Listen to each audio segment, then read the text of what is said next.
Good morning बच्चों। आज का टॉपिक है अल्टरनेटिंग करंट। ये जो चैप्टर 5 है ईएमआई एंड एसी, तो ईएमआई टॉपिक खत्म हो गया। अब हम लोग स्टार्ट आज कर रहे हैं अल्टरनेटिंग करंट। अल्टरनेटिंग करंट को हिंदी में प्रत्यावर्ती धारा कहते हैं। अब देखिए फर्स्ट पॉइंट, करंट दो टाइप का होता है, एक होता है डीसी, एक होता है एसी। करंट दो टाइप का हो गया, एक हो गया डायरेक्ट करंट जिसको दिष्ट धारा कहते हैं, एक होता है अल्टरनेटिंग करंट जिसको प्रत्यावर्ती धारा कहते हैं। अब डीसी करंट दो टाइप का हो सकता है, इसका दो नेचर हो सकता है, एक होता है कांस्टेंट और एक होता है वेरिएबल। वैसा डीसी जिसका वैल्यू टाइम के साथ चेंज ना हो उसको कांस्टेंट डीसी कहते हैं। जैसे यहाँ ग्राफ में आप देख सकते हैं, ये एक्स एक्सिस पर मैंने टाइम लिया है और वाई एक्सिस पर करंट लिया है। करंट का वैल्यू एकदम स्टार्टिंग से देखिए कितना है। जब टाइम 0 है तो करंट का वैल्यू 5 एम्पियर है, 1 सेकेंड पर भी 5 एम्पियर है, 2 सेकेंड पर भी 5 एम्पियर है, 3 सेकेंड पर भी 5 एम्पियर है। यानी पूरे किसी भी टाइम पर आप चेक करिए करंट का वैल्यू 5 एम्पियर ही है। किसी भी टाइम पर करंट का वैल्यू 5 एम्पियर है, तो इसको हम कांस्टेंट करंट कहेंगे। यहाँ पर देखिए करंट का वैल्यू चेंज हो रहा है। करंट का वैल्यू पहले बढ़ गया, फिर घट गया, फिर बढ़ गया, फिर घट गया। इस तरह से लगातार करंट क्या हो रहा है, वेरी कर रहा है। लेकिन एक चीज़ ध्यान दीजिए, करंट का वैल्यू टाइम एक्सिस के ऊपर है। इसका मतलब ये जितना भी वैल्यू है ये सब पॉजिटिव वैल्यू है। मान लो ये करंट का वैल्यू 5 एम्पियर है, इसके बाद ये बढ़कर 6 हो गया, इसके बाद ये 7 हो गया, उसके बाद घट के फिर 6 हो गया, फिर 5 हो गया। तो जो भी यहाँ पर वैल्यू है वो सारा वैल्यू पॉजिटिव है, क्योंकि ये जो ग्राफ है ये ग्राफ टाइम एक्सिस के ऊपर है। अगर यही ग्राफ नीचे चला जाता तो इसका मतलब ये निगेटिव करंट हो जाता। निगेटिव करंट का मतलब इसका डायरेक्शन चेंज होता। लेकिन डीसी करंट में खास बात क्या है, इसका वैल्यू भले कांस्टेंट या वेरी कर सकता है। डीसी करंट का जो वैल्यू होता है वो जनरली कांस्टेंट रहता है, पर वेरिएबल भी हो सकता है, लेकिन इसका डायरेक्शन चेंज नहीं होता है। इसका कोई एक ही डायरेक्शन होता है, या तो सर्किट में ये क्लॉकवाइज फ्लो होगा या फिर ये एंटी क्लॉकवाइज फ्लो होगा। एक साथ दोनों डायरेक्शन नहीं होगा। लेकिन आइए अल्टरनेटिंग करंट, अल्टरनेटिंग करंट जो होता है इसका नेचर हमेशा वेरिएबल होता है, ये कभी भी कांस्टेंट नहीं होता। एसी करंट का नेचर हमेशा वेरिएबल होता है, ये कांस्टेंट होता ही नहीं है। दूसरा बात है कि अल्टरनेटिंग करंट का डायरेक्शन भी एक खास टाइम पर चेंज हो जाता है। इसका डायरेक्शन क्लॉकवाइज भी होता है और थोड़ी देर के बाद फिर एंटी क्लॉकवाइज हो जाएगा। खुद से ही इसका डायरेक्शन चेंज होते रहता है, जबकि डीसी करंट का डायरेक्शन चेंज नहीं होता है। ठीक है, एसी करंट का डायरेक्शन खुद से ही चेंज होता है। डीसी करंट का दिशा बदलने के लिए बैटरी के टर्मिनल्स को बदलना होता है, इसमें बिना कुछ किए ही इसका डायरेक्शन बदलते रहता है। तो डीसी करंट और एसी करंट में फ़र्क ये हो गया कि डीसी करंट का वैल्यू कांस्टेंट भी होता है, वेरिएबल भी होता है। एसी करंट का वैल्यू हमेशा वेरिएबल होता है। डीसी करंट का डायरेक्शन फिक्स होता है। जैसे यहाँ पर पॉजिटिव करंट है, t बराबर 0 टाइम पे +5 एम्पियर, +5 एम्पियर मतलब क्लॉकवाइज करंट। फिर 1 सेकेंड पर भी +5 एम्पियर है, क्लॉकवाइज है। 2 सेकेंड पर भी +5 एम्पियर है, क्लॉकवाइज है। इसका मतलब यहाँ पर करंट का एक ही डायरेक्शन है। सर्किट में जब ये फ्लो होगा तो एक ही डायरेक्शन में। अल्टरनेटिंग करंट का डायरेक्शन एक खास टाइम पे लगातार चेंज होता है। ये क्लॉकवाइज, फिर थोड़ी देर के बाद एंटी क्लॉकवाइज, फिर थोड़ी देर के बाद क्लॉकवाइज। इस तरह से एसी करंट का डायरेक्शन चेंज होता है।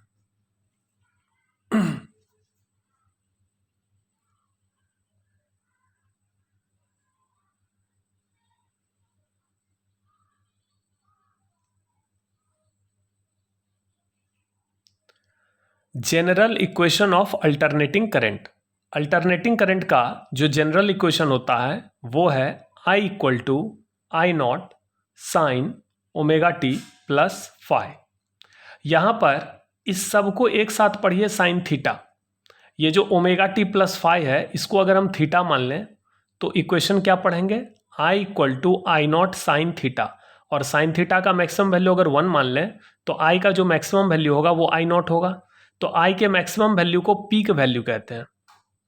I के मैक्सिमम वैल्यू को हम पीक वैल्यू, यानी इस अल्टरनेटिंग करंट का जो पीक वैल्यू है, मैक्सिमम वैल्यू है, वो आई नॉट है। ओमेगा को कहते हैं angular frequency of alternating current, और ये कैपिटल टी का मतलब हो गया टाइम पीरियड। टाइम पीरियड आवर्तकाल। तो एंगुलर फ्रिक्वेंसी का फार्मूला होता है 2π/t। ये फार्मूला आप लोग बहुत पहले से वेव ऑप्टिक्स के टाइम से ही जान रहे हैं। ओमेगा टी प्लस फाई, ये जो साइन के अंदर एंगल है ओमेगा टी प्लस फाई, इसको फेज बोलते हैं, फेज एट टाइम टी। ये सब वेव ऑप्टिक्स में हमने पढ़ा है, फेज एट टाइम टी। तो अल्टरनेटिंग करंट का जो ग्राफ होता है वो किसी वेव के तरह होता है, इसलिए यहाँ पर इक्वेशन या जो भी टर्म्स यूज कर रहे हैं वो सब वेव ऑप्टिक्स वाला। ओमेगा टी प्लस फाइव को क्या कहेंगे? Phase at time t. अगर हम टाइम का वैल्यू 0 पुट करेंगे तो यहाँ पर ओमेगा इंटू 0 0 हो गया, प्लस फाइव, केवल 5 बचा, इसको इनिशियल फेज कहते हैं। इनिशियल फेज का मतलब फेज एट टाइम 0। ठीक है, तो ये जनरल इक्वेशन हो गया।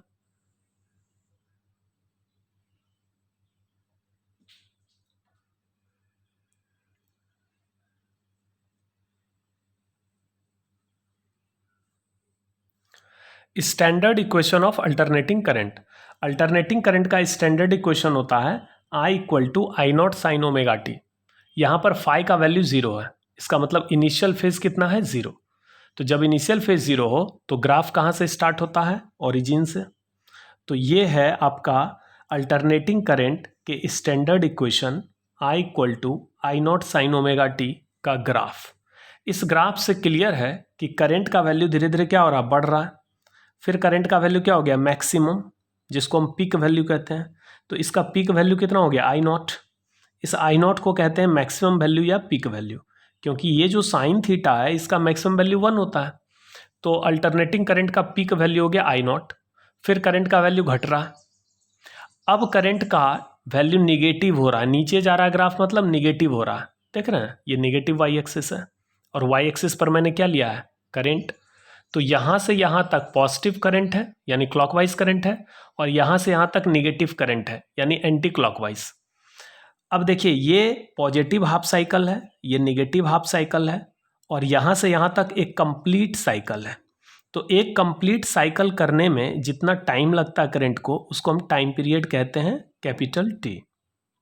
एक चक्कर लगाने में प्रत्यावर्ती धारा को जितना समय लगता है उसको आवर्तकाल कहते हैं, और ये आधा चक्कर लगाने में जो टाइम लगता है उसको हाफ टाइम पीरियड कहेंगे, T/2। क्योंकि ये जो एक्स एक्सिस है इस पे मैंने क्या लिया है? टाइम।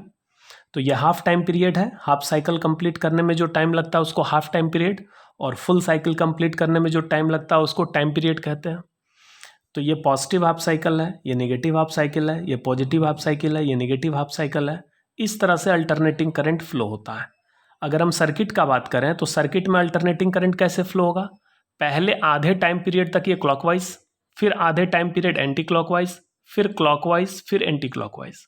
साथ तो यहाँ पर क्या देख रहे हैं कि एक हर आधे टाइम पीरियड पर इसका डायरेक्शन चेंज होता है, साथ ही साथ इसका वैल्यू भी चेंज हो रहा है। वैल्यू बढ़ रहा है, मैक्सिमम हो रहा है, फिर घट रहा है, फिर बढ़ रहा है, मैक्सिमम हो रहा है, घट रहा है। ठीक है, तो पहले देखिए ये सर्किट में कैसे फ्लो होगा? इस तरह से क्लॉकवाइज फ्लो होगा। पहले इसका वैल्यू धीरे धीरे बढ़ेगा, मैक्सिमम होगा, फिर घटेगा। फिर ये एंटी क्लॉकवाइज फ्लो होगा, धीरे धीरे बढ़ेगा, मैक्सिमम होगा, फिर घटेगा, फिर क्लॉकवाइज फ्लो होगा। इस तरह से अल्टरनेटिंग करंट सर्किट में फ्लो होता है। जबकि डायरेक्ट करंट किसी एक ही डायरेक्शन में फ्लो होते रहता है और उसका वैल्यू भी चेंज नहीं होता, कांस्टेंट रहता है। हम लोगों ने जो थर्ड चैप्टर पढ़ा करंट इलेक्ट्रिसिटी, उसमें कौन सा करंट के बारे में पढ़े थे? उसमें हम लोग डीसी करंट के बारे में पढ़ाई किए थे। लेकिन आज का टॉपिक है एसी करंट। तो ये एसी करंट का स्टैंडर्ड इक्वेशन याद रखेंगे, I equal to I not sine omega T. जहाँ कहीं भी एसी करंट का इक्वेशन हम लोग यूज़ करेंगे तो यही वाला यूज़ करेंगे। ठीक है, इसमें देखिए अल्टरनेटिंग करंट का वैल्यू टी टाइम पर कितना है? आई। इस आई को इंस्टेंटेनियस वैल्यू कहते हैं। तो अल्टरनेटिंग करंट का इंस्टेंटेनियस वैल्यू क्या होता है? What is instantaneous value? Instantaneous value का मतलब होता है एक खास समय पर करंट का वैल्यू, एक खास टाइम पर करंट का वैल्यू। अब आप इस ग्राफ से देखिए, करंट का वैल्यू लगातार चेंज हो रहा है टाइम के साथ। तो किसी खास टाइम पर करंट का जो वैल्यू होगा that is called instantaneous value. जैसे यहाँ पर आप देखिए, ये जो कैपिटल टी है, कैपिटल टी इस टाइम पर करंट का वैल्यू 0 हो गया, T/2 पर 0 है। T/4 ये कौन सा टाइम होगा? T/4। ये T/2 है ना, तो इसका हाफ करो T/4। T/4 पे करंट का वैल्यू आई नॉट है। तो किसी भी पर्टिकुलर टाइम पर जो करंट का वैल्यू होता है that is called instantaneous value. तो यहाँ पर एक खास टाइम मैंने लिया t, ये जो t है, इस t टाइम पर जो करंट का वैल्यू है I, इस I को हम इंस्टेंटेनियस करंट कहेंगे। तो यहां पर जो इंस्टेंटेनियस करंट है इसका फॉर्मूला होता है I not sine omega T.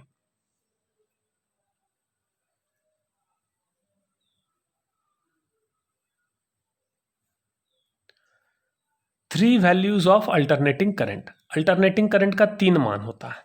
पहला होता है इंस्टेंटेनियस वैल्यू, दूसरा होता है एवरेज वैल्यू और तीसरा होता है आरएमएस वैल्यू। अल्टरनेटिंग करंट का 3 वैल्यू होता है, instantaneous value, average value, RMS value. RMS value का फुल फॉर्म है रूट मीन स्क्वायर। आरएमएस का फुल फॉर्म है रूट मीन स्क्वायर। तो आरएमएस वैल्यू मतलब हो गया root mean square value. Average value, instantaneous value होता है अल्टरनेटिंग करंट का वैल्यू एक खास टाइम पर जो होता है, that is called instantaneous value. एक खास टाइम पर जो करंट का मान होगा उसको हम इंस्टेंटेनियस वैल्यू कहते हैं। तो अल्टरनेटिंग करंट का इंस्टेंटेनियस वैल्यू जब भी हम पूछेंगे तो आपको ये बोलना आई क्या है, इंस्टेंटेनियस वैल्यू है। किस इंस्टेंट का, किस टाइम पर है, टी टाइम पर। अगर कोई पूछे 1 सेकेंड पर करंट का मान, तो टी के जगह यहाँ 1 पुट करेंगे, तो 1 सेकेंड पर कितना हो जाएगा, I equal to I not sine omega. 2 second पर I not sine 2 omega, 3 second पर I not sine 3 omega, T time पर I not sine T omega. तो ये जो करंट का मान है यही इंस्टेंटेनियस वैल्यू है। तो इंस्टेंटेनियस वैल्यू समझ में आ गया। अब हम लोग पढ़ेंगे एवरेज वैल्यू, फिर आरएमएस वैल्यू।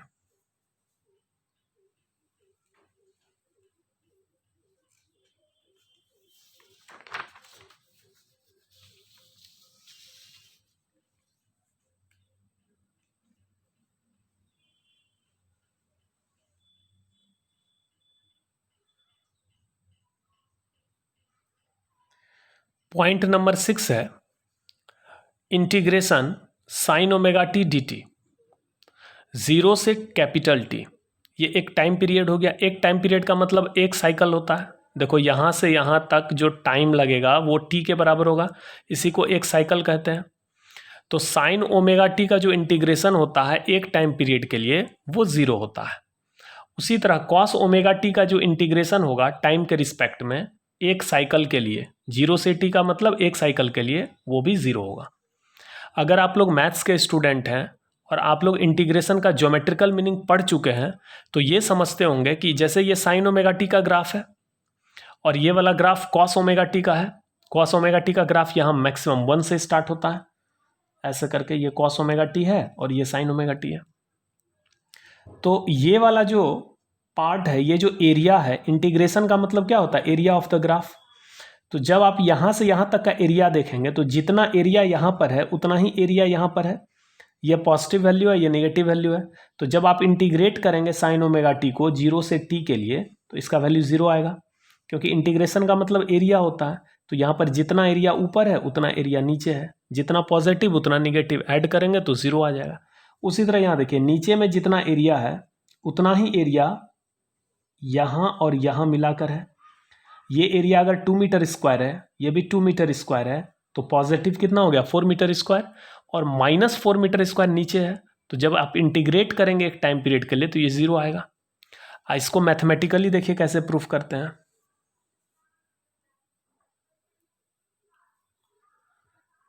साइन थीटा का इंटीग्रेशन माइनस कॉस थीटा होता है। तो यहां पर sine omega T D T है। अच्छा, साइन एक्स का integration minus cos X, sine 2x का integration minus cos 2x by 2, sine 3x का integration minus cos 3x by 3, sine omega T का integration minus cos omega T by T का जो coefficient है omega, इससे divide लगेगा। ठीक है, फिर 0 से टी। इंटीग्रेशन का काम खत्म हो गया। अब ये जो कांस्टेंट है ये माइनस और ये ओमेगा, इसको बाहर करते हैं, -1 बाय ओमेगा बाहर हो गया। अंदर में क्या रह गया, cos omega T. Cos omega T में पहले हम स्मॉल टी के जगह क्या रखेंगे, कैपिटल टी, ऊपर वाला वैल्यू, फिर माइनस करके नीचे वाला वैल्यू सेट करेंगे।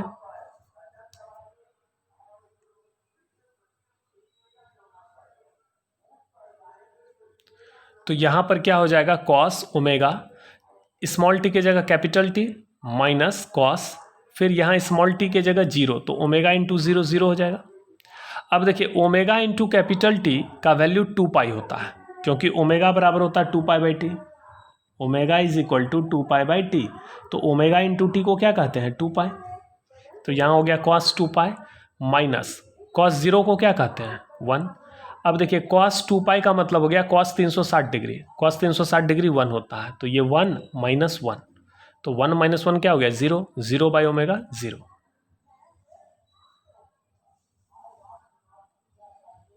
कॉस थीटा का इंटीग्रेशन साइन थीटा होता है, कॉस एक्स का integration sine x, cos 2x का integration sign 2x by 2, cos 3x का integration sine 3x by 3, cos omega T का integration sine omega T by omega.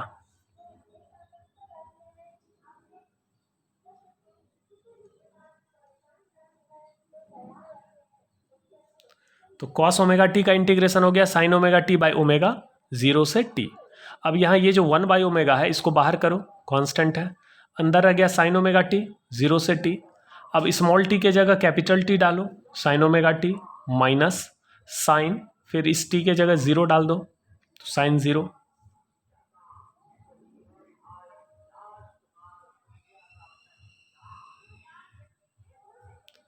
Omega into T को क्या कहते हैं 2 पाई, तो साइन 2 पाई माइनस साइन 0 बराबर 0, sign 360 degree का वैल्यू होता है 0, तो 0 माइनस 0 0, 0 बाई ओमेगा 0।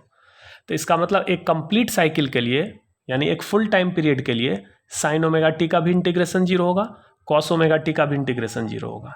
यहाँ पर एक चीज़ और जान लीजिए,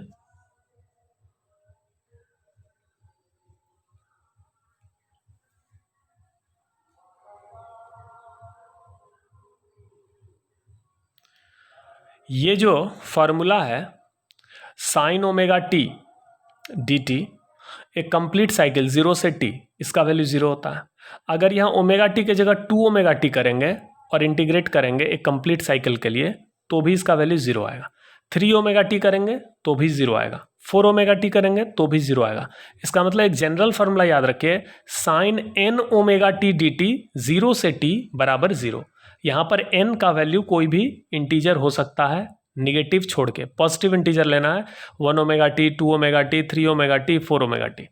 यहाँ पर देखिए कॉस ओमेगा टी, इसका भी एक कंप्लीट साइकिल के लिए इंटीग्रेशन 0 आ रहा है, 2 ओमेगा टी करेंगे तो भी 0 आएगा, 3 ओमेगा टी करेंगे तो भी 0 आएगा। इसका मतलब जनरल फार्मूला याद रखिए, cos n omega T D T 0 से t इज इक्वल टू 0।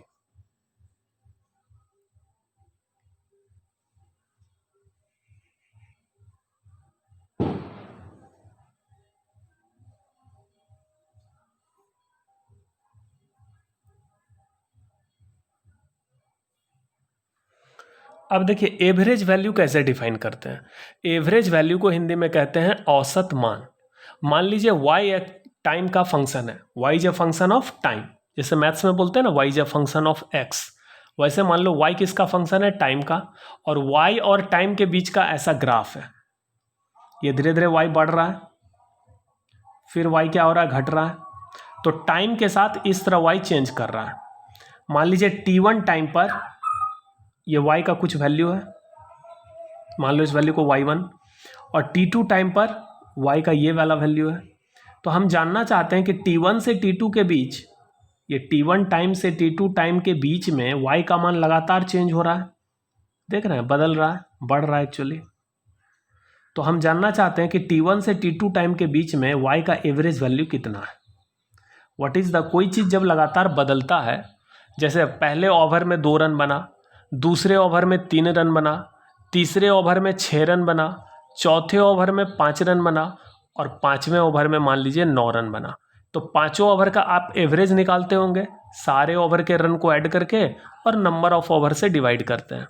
लेकिन यहाँ पर t1 से t2 के बीच y का एक नहीं अनगिनत वैल्यू है, आप देख सकते हैं y का वैल्यू, एक वैल्यू ये है, दूसरा बगल में, तो यहाँ से यहाँ के बीच इन्फिनाइट पॉइंट्स हैं। तो इस अनगिनत मान का औसत मान कैसे निकालेंगे। कहने का मतलब ये हुआ कि t1 से t2 के बीच y का एक नहीं इन्फिनाइट वैल्यू है, अलग अलग मान है, लगातार ये बदल रहा है, तो यहाँ पर y का एवरेज वैल्यू कैसे निकालें। तो y का एवरेज वैल्यू निकालने का ये फॉर्मूला आप एकदम अच्छे से याद कर लीजिए। किसी भी फंक्शन का अगर एवरेज मान निकालना है तो पहले उस फंक्शन को लिखिए और जिसके रिस्पेक्ट में वो चेंज हो रहा है उसके रिस्पेक्ट में इंटीग्रेट करिए, यानी इंटीग्रेशन वाई डी टी लिखेंगे और नीचे इंटीग्रेशन डी टी लिखेंगे। फिर से देखिए, किसका एवरेज वैल्यू निकालना है, वाई का, तो हम वाई लिखेंगे। और किसके रिस्पेक्ट में ये चेंज हो रहा है, तो टाइम के रिस्पेक्ट में वाई चेंज हो रहा है, तो इंटीग्रेशन वाई डी टी लिखेंगे। फिर इंटीग्रेशन डी टी लिखेंगे। और कहाँ से कहाँ के बीच एवरेज वैल्यू निकालना है, T1 से T2 के बीच, तो यहाँ पर T1 से T2, यहाँ पर भी T1 से T2। मान लो हमको Z का एवरेज वैल्यू निकालना है। मान लीजिए कोई फंक्शन है Z जो टाइम के रिस्पेक्ट में चेंज हो रहा है, तो Z की एवरेज वैल्यू कैसे निकालेंगे, तो Z dt by integration dt, यही हुआ एवरेज वैल्यू का फॉर्मूला। अब जहाँ से जहाँ के लिए निकालना है वहाँ से वहाँ इंटीग्रेट कर देंगे, ठीक है। जिसका भी एवरेज वैल्यू निकालना है उसको लो और उसके साथ जिसके साथ ये वैरी कर रहा है उसके रिस्पेक्ट में आपको इंटीग्रेट करना है, नीचे केवल dt लिखना है। अगर मान लीजिए x का एवरेज वैल्यू निकालना, मान लीजिए x कोई फंक्शन है जो टाइम के रिस्पेक्ट में चेंज हो रहा है, तो हम क्या लिखेंगे, x इंटीग्रेशन x टाइम के रिस्पेक्ट में चेंज हो रहा है dt बाय इंटीग्रेशन dt। तो इस तरह से हम एवरेज वैल्यू निकालते हैं। जैसे अल्टरनेटिंग करंट है वो टाइम के साथ वैरी करता है, ये अल्टरनेटिंग करंट है I और ये टाइम है t, तो करंट जो है टाइम के साथ क्या हो रहा है, लगातार चेंज हो रहा है। अब हमको अगर करंट का एवरेज वैल्यू निकालना है तो एवरेज करंट कैसे निकालेंगे, एवरेज करंट निकालेंगे ऐसे करके, integration I D T by integration D T, बस यही कॉन्सेप्ट है। अगर हाफ टाइम पीरियड के लिए निकालना है 0 से t/2 के बीच, तो यहाँ पर 0, यहाँ t/2, यहाँ पर भी 0, यहाँ t/2।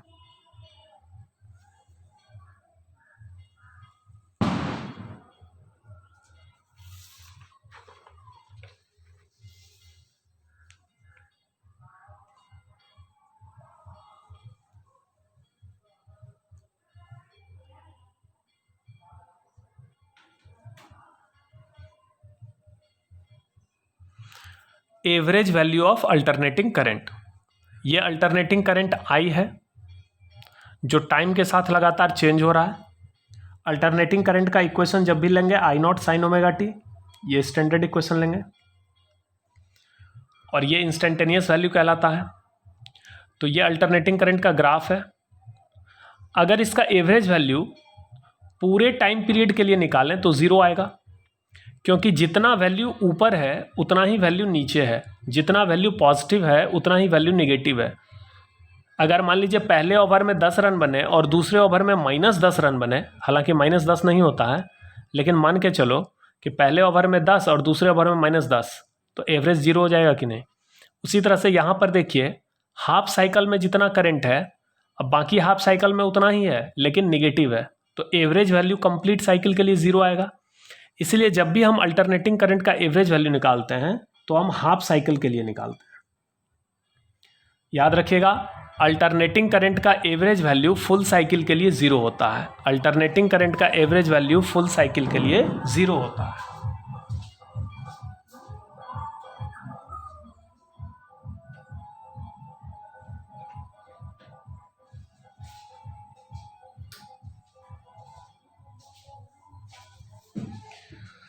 तो अल्टरनेटिंग करंट का एवरेज वैल्यू फुल साइकिल के लिए 0 होता है। इसीलिए अल्टरनेटिंग करंट का ये क्वेश्चन ऑब्जेक्टिव में आता है कि अल्टरनेटिंग करंट का एवरेज वैल्यू फुल साइकिल के लिए कितना होता है, तो 0 होगा। लेकिन इसका जो एवरेज वैल्यू हाफ साइकिल के लिए निकालेंगे तो वो 0 नहीं होगा। आप देखिए, यहाँ से यहाँ तक हाफ साइकिल है, इस बीच में करंट का वैल्यू लगातार बढ़ रहा है, बढ़ रहा है, बढ़ रहा है, बढ़ रहा है, फिर क्या हो गया, मैक्सिमम, फिर क्या हो रहा है, घट रहा है। तो करंट का वैल्यू पहले बढ़ रहा है, मैक्सिमम हुआ, फिर घट रहा है। तो करंट का जो एवरेज वैल्यू डिफाइन होता है वो कैसे डिफाइन होता है, integration I D T by integration D T, 0 से t/2 और यहाँ पर भी 0 से t/2। चूँकि यहाँ पर करंट का मान निकालना है एवरेज वैल्यू, तो यहाँ I लेंगे और टाइम के रिस्पेक्ट में चेंज हो रहा है, तो I D T by D T. अब जरा याद करिए, डी क्यू बराबर आई डी टी लिखते हैं कि नहीं, और डी क्यू का इंटीग्रेशन क्या होगा, क्यू। इसका मतलब हाफ टाइम पीरियड में टोटल चार्ज जितना फ्लो किया, बाय हाफ टाइम पीरियड, इसी को एवरेज करंट कहते हैं। करंट एक्चुअली क्या होता है? Rate of charge flow. तो हाफ टाइम पीरियड में, आधे टाइम पीरियड में करंट का एवरेज वैल्यू, तो करंट का एवरेज वैल्यू का मतलब हो गया कि जैसे ये वायर है, ये कंडक्टर है, और इस कंडक्टर को मैंने एसी वोल्टेज सोर्स से कनेक्ट किया, तो इसमें कौन सा करंट फ्लो होगा? AC current. तो एसी करंट कैसे फ्लो होता है? पहले आधे टाइम पीरियड में क्लॉकवाइज फ्लो होगा, फिर बाकी आधे टाइम पीरियड में एंटी क्लॉकवाइज फ्लो होगा। तो पहले आधे टाइम पीरियड में जितना चार्ज इस क्रॉस सेक्शन से फ्लो होगा, मान लो क्यू चार्ज फ्लो हुआ, बाकी आधे टाइम पीरियड में उतना ही चार्ज इधर से फ्लो होगा। तो पूरे टाइम पीरियड में तो जीरो आएगा एवरेज वैल्यू, इसका मतलब कोई करंट ही नहीं फ्लो हुआ। लेकिन हाफ टाइम पीरियड की बात करें तो आधे टाइम पीरियड में जितना टोटल चार्ज फ्लो हुआ, तो टोटल चार्ज Q अब बाय हाफ टाइम पीरियड, इसको क्या कहेंगे? Average value. Total charge by total time, यही तो करंट कहलाता है ना। तो एवरेज करंट क्या हो जाएगा? हाफ टाइम पीरियड में जितना चार्ज फ्लो करेगा by half time period, this is called average current. तो एवरेज करंट का फॉर्मूला हो गया इंटीग्रेशन आई डी टी 0 से t/2 by integration D T 0 से t/2। अब इसको हम सॉल्व करेंगे।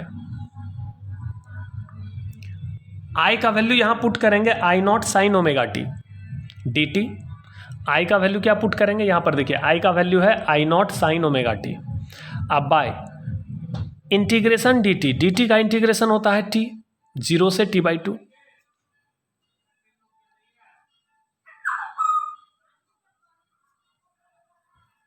ये आई नॉट कॉन्स्टेंट है, ये बाहर निकल जाएगा, तो आई नॉट आ गया बाहर। अंदर क्या रह गया? Sine omega T D T 0 से t/2। अब नीचे में देखिए, नीचे में पहले स्मॉल टी के जगह t/2 रखेंगे, फिर -0, तो t/2 -0, t/2 में 0 घटाएंगे तो कितना आएगा? t/2। ऊपर हो गया आई नॉट। फिर देखिए साइन ओमेगा टी का इंटीग्रेशन होता है minus cos omega T by omega. Sign omega T का इंटीग्रेशन क्या होता है? Minus cos omega T by omega, 0 से t/2।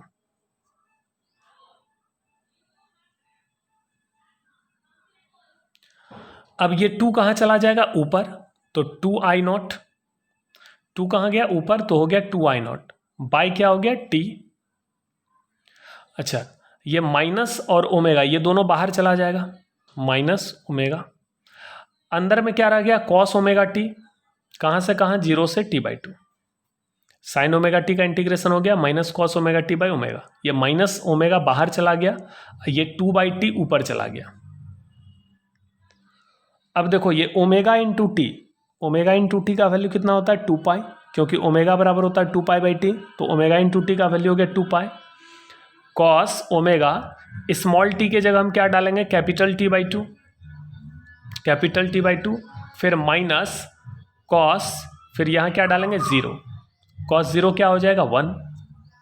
अब देखिए ओमेगा टी का वैल्यू होता है 2π, तो कॉस 2π/2 कितना हो गया? पाई, और कॉस पाई का वैल्यू, कॉस 180 डिग्री का वैल्यू -1 होता है, तो -1 और ये -1 कितना हो गया? -2, तो -2 into minus i0, 2i0 by pi.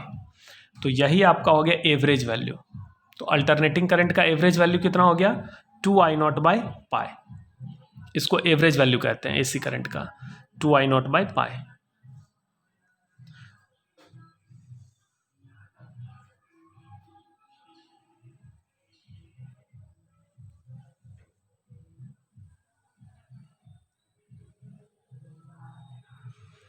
Exam में अगर आ जाए कि find the average value of alternating current, तो यहाँ से आपको लिखना स्टार्ट करना होगा और ये पूरा सॉल्व करना होगा। ये पूरा मैथमेटिक्स है, इसमें कोई फिजिक्स नहीं है।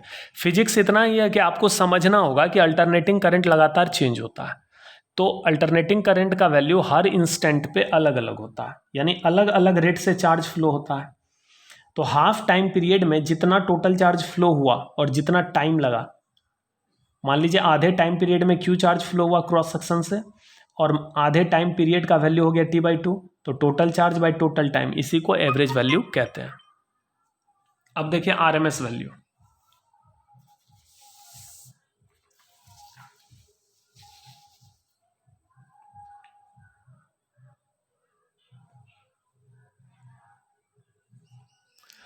आरएमएस का पूरा नाम होता है रूट मीन स्क्वायर।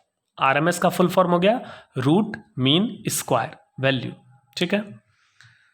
इसको हिंदी में कहते हैं वर्ग, माध्य, मूल। वर्ग स्क्वायर को क्या कहेंगे वर्ग, मीन को क्या कहेंगे माध्य, और रूट को क्या कहते हैं मूल।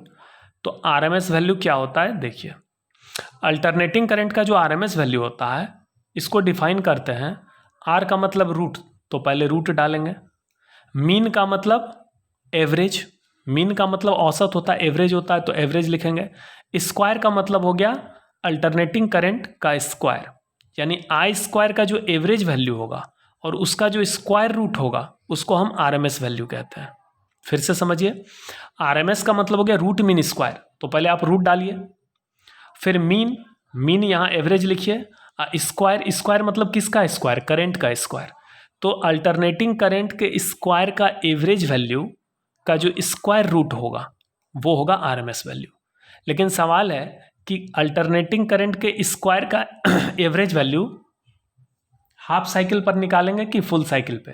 तो ये ध्यान रखिए कि अल्टरनेटिंग करंट के स्क्वायर का एवरेज वैल्यू हमेशा डिफाइन होता है फुल साइकिल के लिए, यानी एक फुल टाइम पीरियड पर ही ये डिफाइन होता है।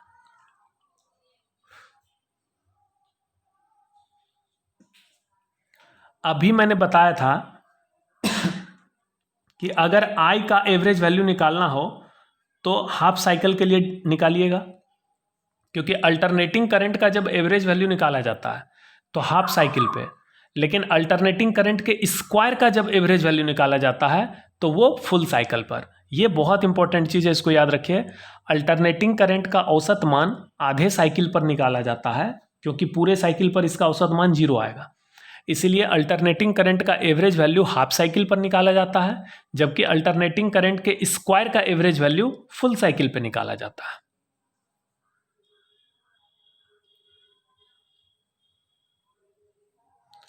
तो आरएमएस करंट का वैल्यू हो गया रूट मीन स्क्वायर, तो रूट डाल दीजिए, मीन का मतलब एवरेज, स्क्वायर का मतलब स्क्वायर, यानी अल्टरनेटिंग करंट के स्क्वायर का एवरेज वैल्यू, उसका स्क्वायर रूट जो होगा उसको आरएमएस वैल्यू कहेंगे। अब इस रूट को उठा के अगर इधर लाएंगे तो स्क्वायर हो जाएगा, यानी आई स्क्वायर आरएमएस। इधर क्या होगा, आई स्क्वायर का एवरेज वैल्यू। इस रूट को ढोना ना पड़े इसीलिए इसको तत्काल हम इधर कर दिए। अब I square R M S is equal to I square का एवरेज वैल्यू, तो आई स्क्वायर का एवरेज वैल्यू फुल साइकिल पे निकालेंगे। तो जिसका भी एवरेज वैल्यू निकालना है, जैसे जेड का एवरेज वैल्यू निकालना है तो integration Z D T by integration D T, Y का एवरेज वैल्यू निकालना है तो integration Y D T by integration D T, I square का एवरेज वैल्यू निकालना है तो integration I square D T by integration D T. अब complete cycle के लिए, यानी 0 से टी, 0 से टी। अब आई स्क्वायर, आई का फॉर्मूला होता है I not sine omega T, तो आई स्क्वायर का फॉर्मूला होगा I naught square sine square omega T D T. और ये देखिए डी टी का इंटीग्रेशन टी होता है, फिर 0 से टी करेंगे।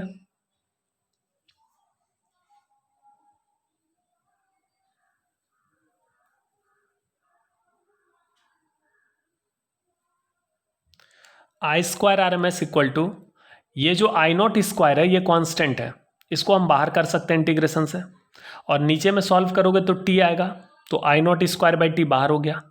अब इंटीग्रेशन के अंदर क्या रह गया, साइन स्क्वायर ओमेगा टी।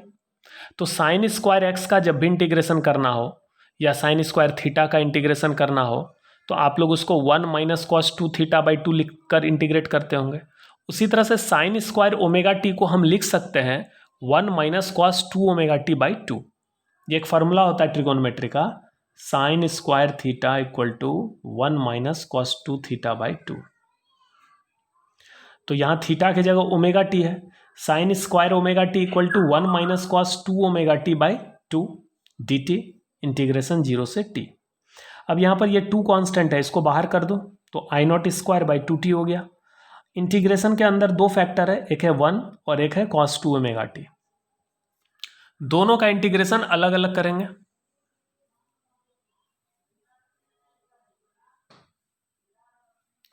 यहां पर इंटीग्रेशन के अंदर पहला टर्म है 1, तो 1 इंटू डी टी क्या हो गया डी टी, फिर minus cos 2 omega T D T, cos 2 omega T D T, कहां से कहां 0 से टी, 0 से टी। अब इसको सॉल्व करने पर क्या आएगा टी, और इसका वैल्यू 0 आएगा, ध्यान से देखिए, कॉस ओमेगा टी हो या कॉस 2 ओमेगा टी हो या कॉस 3 ओमेगा टी हो या कॉस 4 ओमेगा टी हो, इसका कंप्लीट साइकिल के लिए जब इंटीग्रेशन करेंगे तो वो 0 आता है।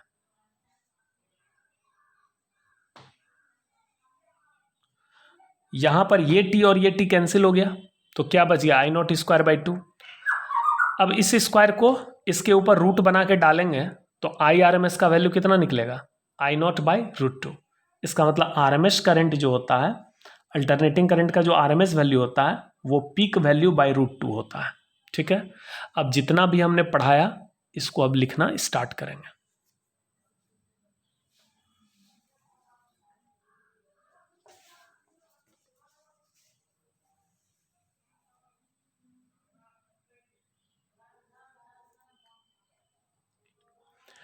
Alternating current, the current which changes its direction periodically is called alternating current।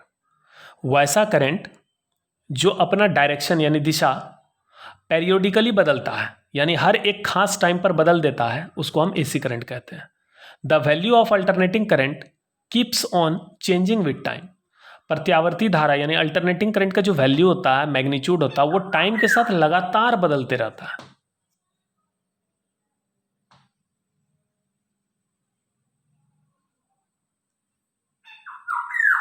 The instantaneous value of alternating current at time T is, किसी खास समय टी पर अल्टरनेटिंग करंट का इंस्टैंटेनियस वैल्यू होता है I equal to I not sine omega T.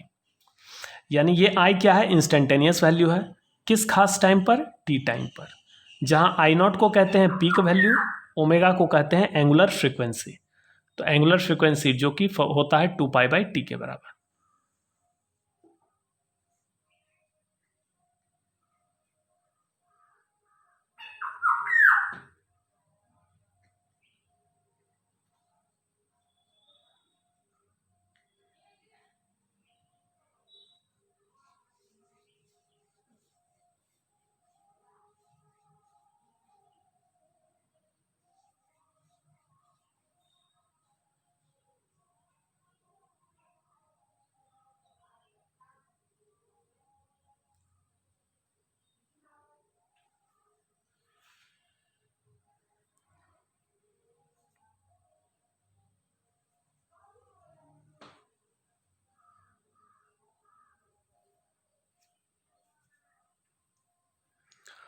Note देखिए, पहला point है time period T. Time taken to complete one oscillation is called time period. यानी एक कंप्लीट साइकिल लगाने में, एक पूरा चक्कर लगाने में जो टाइम लगता है उसको हम टाइम पीरियड करते हैं।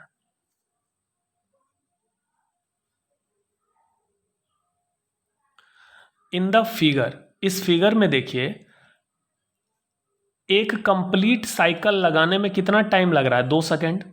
यहां एक्स एक्सिस पर टाइम है और वाई एक्सिस पर करंट है। ये करंट का वैल्यू एम्पियर में है, ये 5 एम्पियर है, ये -5 एम्पियर है। इसका मतलब करंट का पीक वैल्यू है 5 एम्पियर, तो ये आई नॉट का वैल्यू हो गया। और टाइम पीरियड कितना है, 2 सेकेंड। ओमेगा हो जाएगा 2π/t। चूंकि टाइम पीरियड 2 सेकेंड है तो ओमेगा का वैल्यू आ जाएगा पाई रेडियन पर सेकेंड। ओमेगा बताता है कि 1 सेकेंड में यह करंट कितना एंगल से घूम रहा है। जैसे आप देखिए, जब ये करंट आधा साइकिल लगाता है तो ये 180 डिग्री से घूमता है, जिसको हम रेडियन में पाई बोलते हैं। तो ये ऐसे देखिए, ये 2 सेकेंड है और यहाँ पर कितना टाइम होगा, 1 सेकेंड। तो 1 सेकेंड में ये कितना एंगल घूम रहा है, पाई रेडियन। तो इसका एंगुलर फ्रीक्वेंसी होगा पाई रेडियन पर second.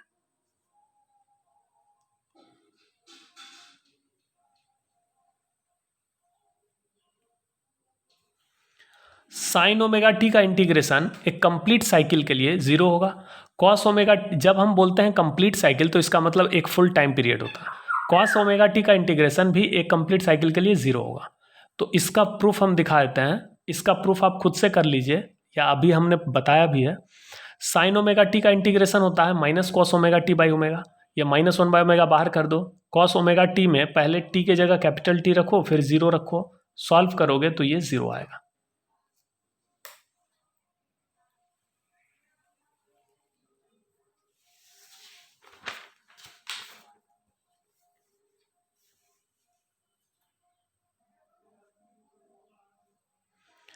Average and RMS value of alternating current.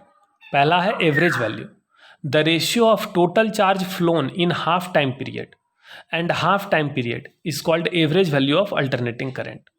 यानी आधे टाइम पीरियड के लिए ही डिफाइन होता है। अल्टरनेटिंग करंट का average value full time period के लिए जीरो होता है, इसीलिए हम अल्टरनेटिंग करंट का average value half time period के लिए डिफाइन करते हैं, जबकि अल्टरनेटिंग करंट के स्क्वायर का average value full time period के लिए डिफाइन होता है। तो यहाँ पर जो एवरेज वैल्यू है अल्टरनेटिंग करंट का एवरेज वैल्यू, इसका मतलब हुआ कि आधे टाइम पीरियड में किसी भी क्रॉस सेक्शन से जितना टोटल चार्ज फ्लो होगा अब बाय हाफ टाइम पीरियड। या अगर आप मैथमेटिक्स से समझना चाहते हैं तो करंट चूंकि टाइम का फंक्शन है, करंट टाइम के साथ चेंज हो रहा है, तो जब आपको करंट का एवरेज वैल्यू निकालना है तो इंटीग्रेट करना होगा करंट को टाइम के रिस्पेक्ट में। तो integration I D T by integration D T, कहाँ से कहाँ, 0 से t/2, ठीक है, क्योंकि हाफ टाइम पीरियड के लिए डिफाइन कर रहे हैं। अब आई का फॉर्मूला आप जानते हैं, आई नॉट साइन ओमेगा टी होता है, नीचे डी टी का इंटीग्रेशन हो गया टी, 0 से t/2।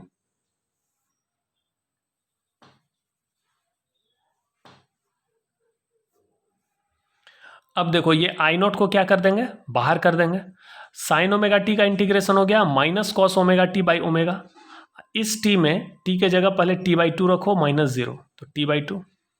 इस ओमेगा और इस माइनस को बाहर कर दो, minus I naught by omega, और t/2 को पलट के क्या कर देंगे 2/t, अंदर में रह गया कॉस ओमेगा टी, 0 से t/2।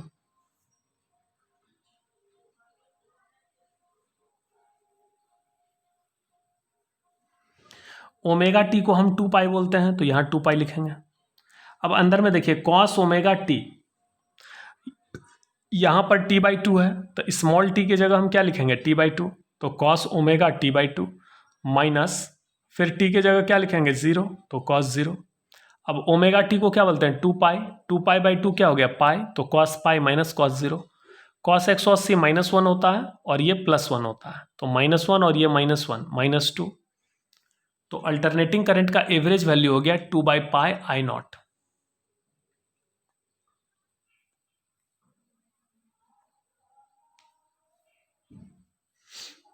अल्टरनेटिंग करंट का एवरेज वैल्यू कितना आ गया 2/π I naught. The average value of alternating current for full time period is always 0। Objective question के लिए इसको याद रखेंगे। कंप्लीट साइकिल के लिए एवरेज वैल्यू 0 होता है, हाफ साइकिल के लिए 2/π आई नॉट होता है।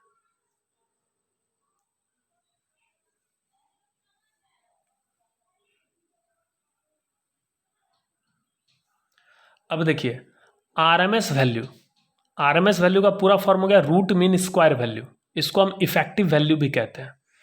The square root of average of I square during a complete cycle is called RMS value of alternating current. यानी अल्टरनेटिंग करंट के स्क्वायर का एवरेज वैल्यू, फिर उसका स्क्वायर रूट जो होगा वो आरएमएस वैल्यू होगा। आरएमएस वैल्यू का मतलब हो गया रूट मीन स्क्वायर, पहले रूट लो फिर करेंट के स्क्वायर का मीन लो मतलब एवरेज लो। लेकिन आई स्क्वायर का जब भी एवरेज वैल्यू निकालेंगे तो वो फुल टाइम पीरियड के लिए। अब इस स्क्वायर रूट को इधर कर दो, तो आई स्क्वायर आरएमएस बराबर आई स्क्वायर का average.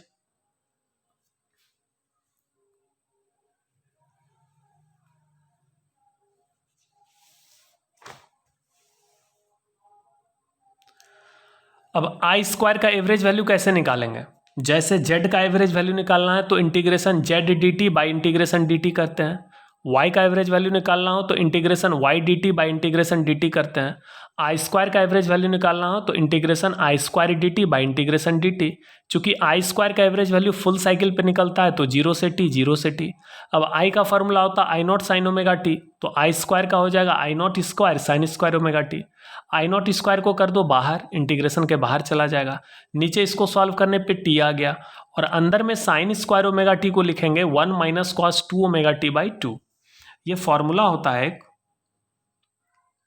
Sign theta equal to 1 minus cos 2 theta by 2।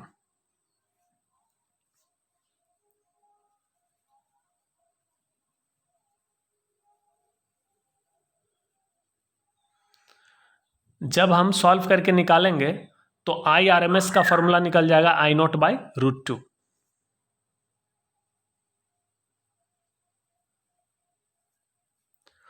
All AC instruments, अब देखिए एक होता है आमीटर और एक होता है वोल्टमीटर। आमीटर करंट को मापता है और वोल्टमीटर पोटेंशियल डिफरेंस को मापता है। तो अल्टरनेटिंग करंट का वैल्यू तो लगातार चेंज होता है। तो जब किसी सर्किट में एसी करंट फ्लो होता है और उस सर्किट में हम आमीटर लगा के मापेंगे, तो पहले तो कौन सा आमीटर लगाना होगा? डीसी आमीटर लगाना होगा या एसी आमीटर? तो एसी करंट को मापने के लिए एसी आमीटर लगाना होगा और डीसी करंट को मापने के लिए डीसी आमीटर लगाना होगा। तो एसी आमीटर कौन सा वैल्यू मापता है? अब अल्टरनेटिंग करंट का वैल्यू आपको पता लगातार चेंज होता है, तो ये कौन से वैल्यू को मापता होगा? तो ये हमेशा आरएमएस वैल्यू को मापता है। जितना भी एसी इंस्ट्रूमेंट है, चाहे वो एसी आमीटर हो, एसी वोल्टमीटर हो, एसी गैल्वेनोमीटर हो, वो हमेशा आरएमएस वैल्यू को ही मापता है। इस पॉइंट को याद रखिएगा, न्यूमेरिकल के लिए काम आएगा। All AC instruments read only RMS value.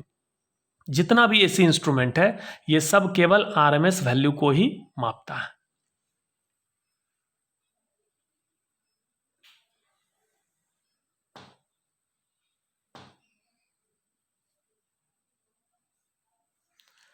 चलिए आज यहीं पे खत्म करेंगे। अब हिंदी मीडियम वाले लिखेंगे।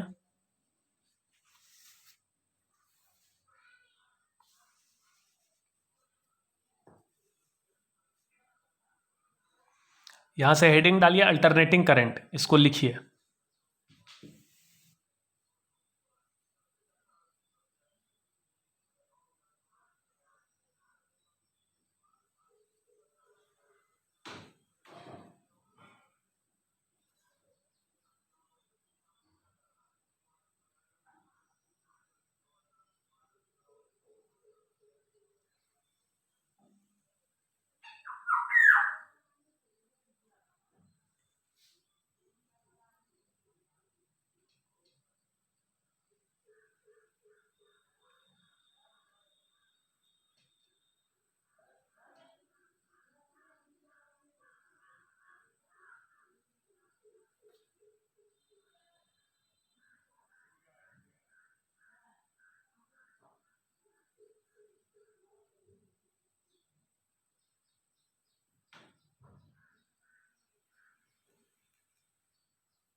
सभी प्रकार के एसी इंस्ट्रूमेंट आरएमएस मान ही रीड करते हैं।